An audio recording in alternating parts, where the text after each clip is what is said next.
The Renwick Gallery recently opened State Fairs, Growing American Craft.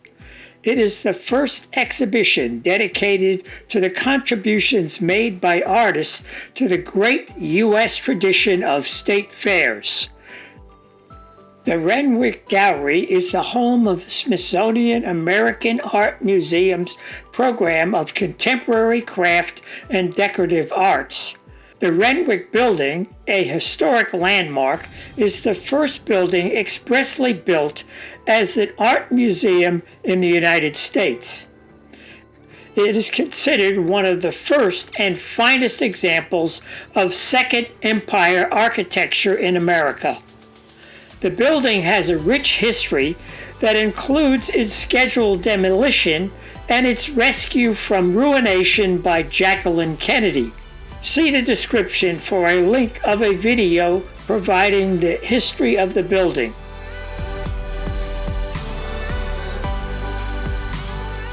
The gallery is located steps from the White House in the heart of the historic federal Washington.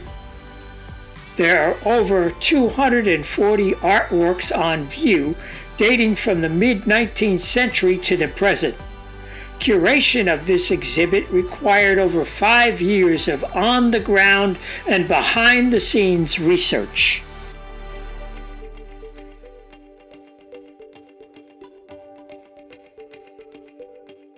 Even before you enter the gallery, an example of state fair art presents itself in the form of a giant set of boots, Big Texas boots. These boots debuted in 2013 at the State Fair of Texas. Boots have a signature motif from the state flag, the Capitol building in Austin, the state flower, which is a bluebonnet, and the state bird, which is a northern mockingbird. These boots were handmade and hand-painted in Dallas, Texas. What is interesting and engaging about this exhibition is that it includes exceptional examples of American craft and highlights the personal stories associated with the art. The exhibition includes a selection of works along with the names of the artists and their pieces. Each work is accompanied by a related story.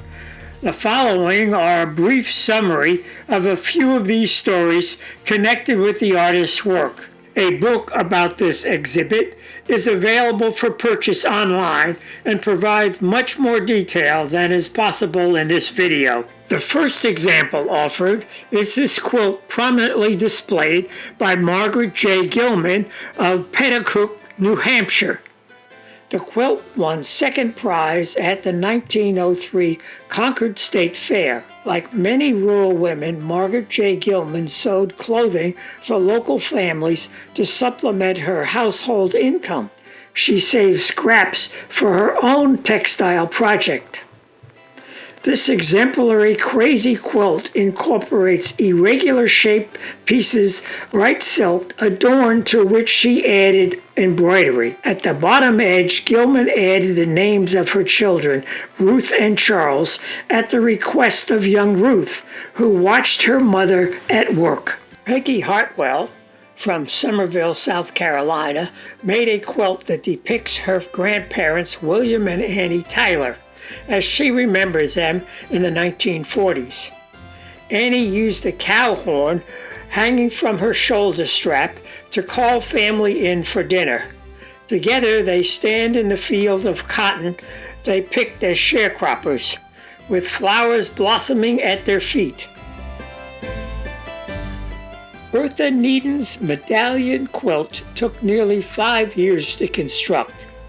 Following the traditional pattern of a medallion quilt, a center motif framed by multiple borders, Needon pieced approximately 10,200 triangles and squares to create a dynamic gradient effect. In 1914, the medallion quilt won the Purple Ribbon, first place, at the Nebraska State Fair.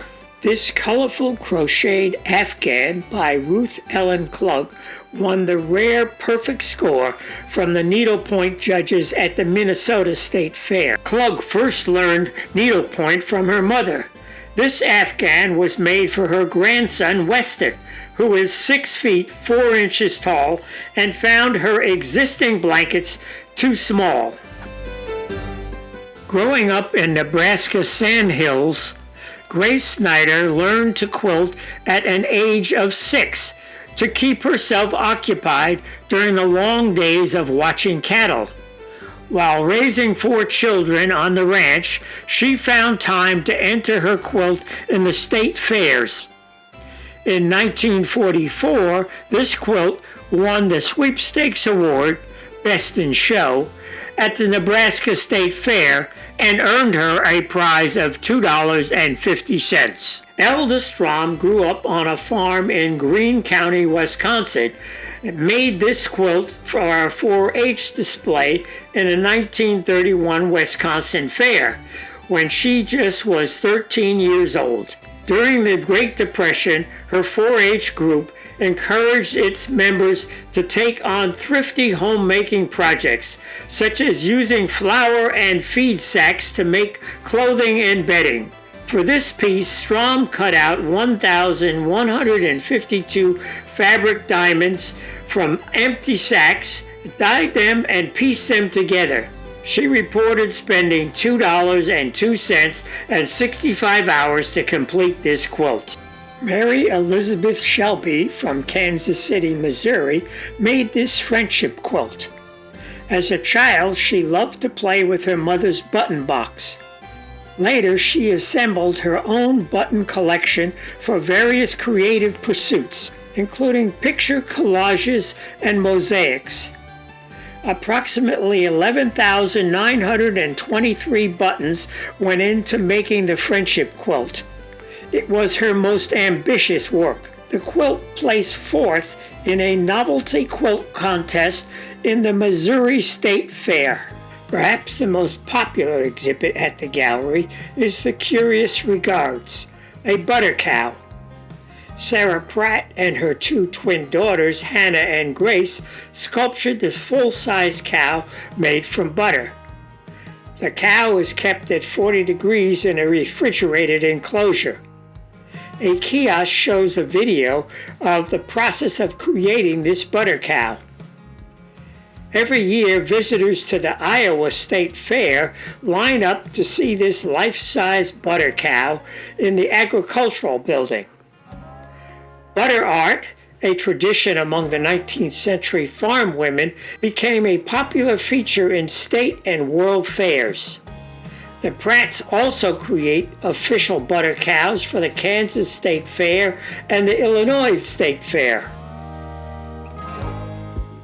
This exhibit showcases an array of creative and domestic arts featuring exemplary prize-winning quilts, weaves, and needlework. Here are a few additional examples.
Ceramics, pottery, and basket weaves are well represented in this exhibition, such as these pieces.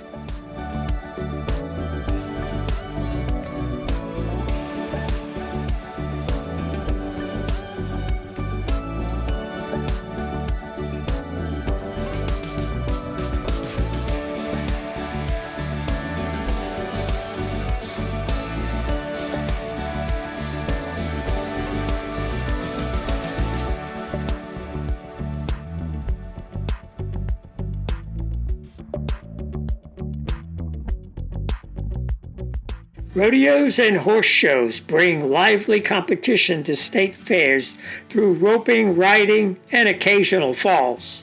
On display are examples of skilled craftsmanship in gear, saddlery, and attire.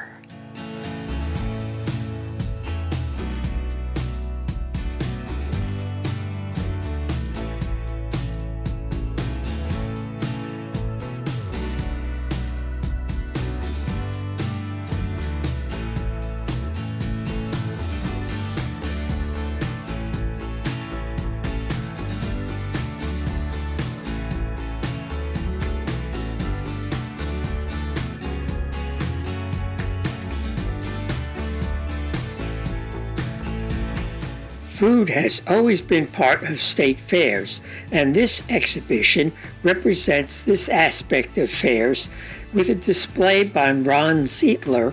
He is an Iowa State legend where he has won many ribbons for his canning expertise. This exhibit features more than 700 jars of pickles, relishes, sauces, vegetables, fruits, jellies, jams, preserves, and butters. There are many forms of art and artistry at this exhibition, too numerous to cover in this video. However, I provide two examples of art that were new to me. The butter carton dress that debuted at the Minnesota State Fair was one of them. This dress was created by Wilma Ryan and Marianne Titrud. The skirt, capelet, and shift dress contain approximately 475 cardboard squares cut from butter cartons. Crop art is well represented at this exhibition. Crop art is an art form that uses seeds, stems, and other plant parts to create detailed images. Lillian Coulter of Minnesota single-handedly revolutionized crop art by creating portraits of famous people. Here are examples of some of the award-winning crop art pieces that were featured at the Minnesota State Fair.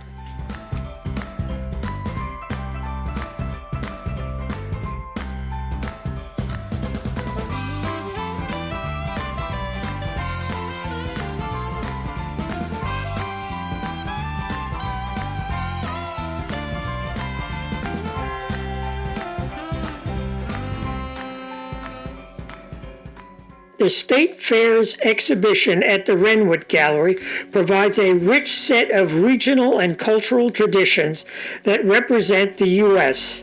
It offers a perspective on the social power of fairgrounds across the United States and dispels the stereotype of rural communities. Artists and 4-H clubs from 43 states and tribal nations are represented, with all 50 states represented in the photo gallery on the first floor. This exhibition runs through September 2026.